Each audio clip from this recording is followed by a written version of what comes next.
warahmatullahi wabarakatuh. Perkenalkan, saya Arinda Sriwahyuni dengan 3 NIM terakhir 129 Prodi Ekonomi Pembangunan.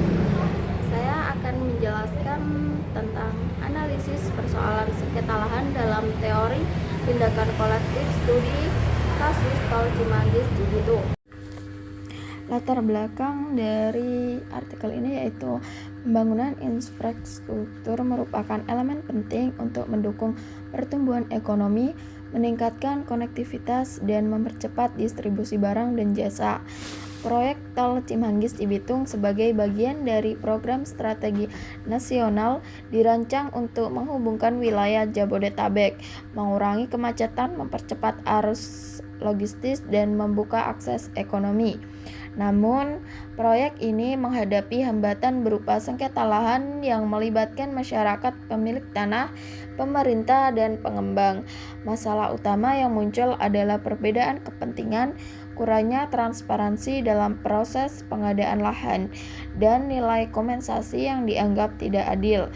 Sengketa ini menyebabkan keterlambatan proyek, peningkatan biaya, dan menimbulkan ketidakpuasan masyarakat terdampak. Hal ini mencerminkan perlunya pendekatan kelembagaan yang lebih inklusif dan transparan dalam penyelesaian konflik lahan. Metode penelitian yang digunakan artikel ini ada dua, yaitu penelitian kualitatif dan pendekatan hukum normatif. Penelitian kualitatif bertujuan untuk menggali secara mendalam faktor sosial, ekonomi, dan kelembagaan dalam sengketa lahan. Pendekatan hukum normatif digunakan untuk menganalisis regulasi pengadaan tanah dengan mengkaji Undang-Undang Nomor 2 2012 dan Peraturan Presiden Nomor 71 Tahun 2012 menggunakan pendekatan hermeneutika hukum dan perbandingan antara teori hukum dan praktik di lapangan. Tujuan penelitian ini ada dua. Yang pertama yaitu menganalisis sengketa lahan, penggunaan teori tindakan kolektif dan ekonomi kelembagaan. Yang kedua yaitu mengidentifikasi faktor penyebab sengketa dan memberikan solusi kebijakan. Selanjutnya ada hasil dan pembahasan.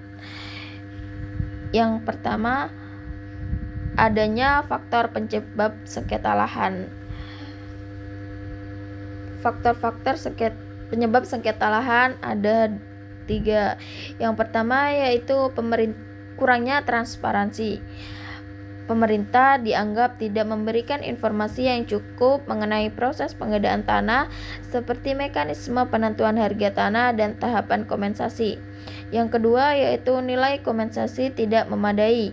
Kompensasi yang ditawarkan sering dianggap tidak sesuai dengan nilai pasar, terutama ketika tanah memiliki nilai emosional atau historis bagi pemiliknya.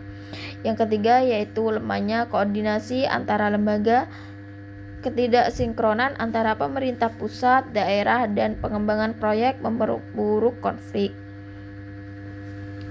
Selanjutnya ada teori tindakan kolektif. Teori tindakan kolektif dibagi menjadi dua, yaitu free rider problem. Beberapa individu dalam kelompok pemilik tanah aktif dalam negosiasi berharap anggota lain akan memperjuangkan hak mereka. Hal ini melemahkan posisi tawar masyarakat. Yang kedua yaitu kurangnya kelembagaan informal. Tidak adanya struktur organisasi masyarakat yang terkoordinasi memperlambat penyelesaian sengketa. Selanjutnya ada kegagalan kelembagaan.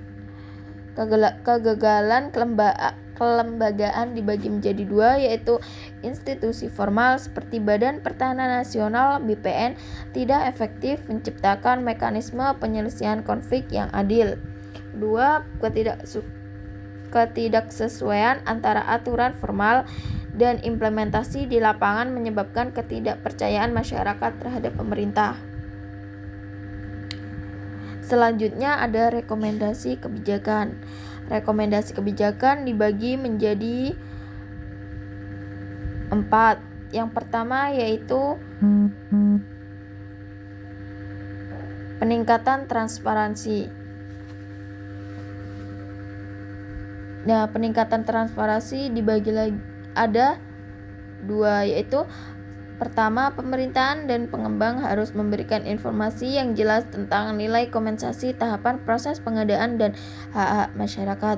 Yang kedua, yaitu transparansi ini dapat memulihkan kepercayaan masyarakat dan mempercepat proses penyelesaian sengketa. Kebijakan yang kedua yaitu penguatan kelembagaan informal dan forum negosiasi. Penguatan ini ada dua, yaitu pertama, pembentukan platform atau forum negosiasi yang melibatkan perwakilan masyarakat, pemerintah, dan pengembang. Kedua, yaitu forum ini harus bersifat independen dan memberikan kesempatan yang setara bagi semua pihak untuk menyuarakan kepentingan mereka. Kebijakan yang ketiga yaitu reformasi penentuan nilai kompensasi. Proses penentuan kompensasi harus menghitungkan nilai sosial, emosional, dan historis tanah. Selain nilai ekonominya, juga melibatkan lembaga independen untuk menilai tanah secara transparan dan adil. Kebijakan keempat yaitu peran lembaga independen, yaitu membentuk lembaga penengah untuk memastikan proses negosiasi berlangsung adil, dan lembaga ini dapat memberikan pandangan yang netral dan membantu menyelesaikan konflik secara efisien. Dari artikel ini kesimpulannya yaitu sengketa lahan dalam proyek Tol Cimanggis-Cibitung menunjukkan adanya konflik antara kepentingan masyarakat, pemilik tanah, dan kepentingan kolektif pemerintah. Masalah ini diperparah oleh kurangnya transparansi, nilai kompensasi yang tidak memadai, dan kegagalan kelembagaan dalam menciptakan mekanisme penyelesaian konflik yang ada. Teori tindakan kolektif mengungkapkan bahwa masyarakat sulit berorganisasi secara efektif karena lemahnya kelembagaan informal dan free rider problem. Oleh karena itu, diperlukan reformasi kelembagaan, peningkatan transparansi, pembentukan forum, negosiasi independen, dan peran lembaga netral untuk memastikan proses pengadaan tanah berjalan lebih inklusif dan adil di masa depan. Terima kasih. Assalamualaikum warahmatullahi wabarakatuh.